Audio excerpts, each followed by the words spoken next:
Hey everybody, it's Jim. I'm walking in DC and thought I'd shoot a short video to tell you about my interview today. So this was a tough case. It was an employment-based green card case, and the beneficiary had an incident at her home that resulted in a citation.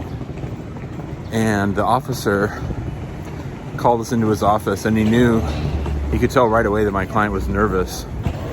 And the officer and the beneficiary happened to be from the same country. So he tried to relate with her on that.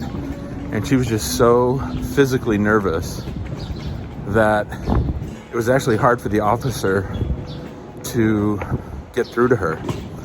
And so I was glad that he started off with some basic questions and he saved the discussion of the incident till the very end.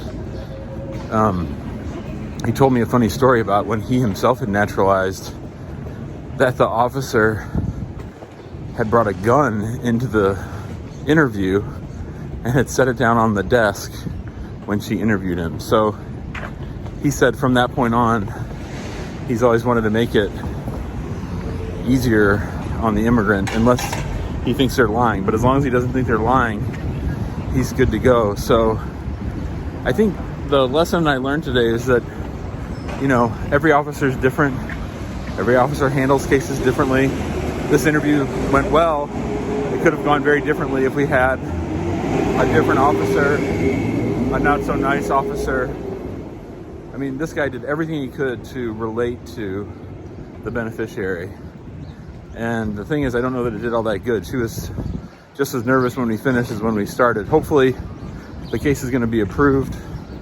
But the lesson is, like I always say, you just got to be ready for anything at an interview. You never know which officer you're going to get, how they're going to react, what they're going to think about your case.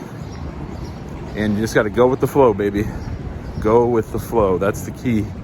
And let the officer do their magic. All right? All right, everybody. Peace out. Heading back to St. Louis. You know how to get a hold of us, 314-961-8200. You can email us, info@hackinglawpractice.com. We have our YouTube channel with our show every Tuesday and Thursday at noon Central. And then, of course, we have the YouTube channel you should subscribe to. Thanks a lot. See you next time.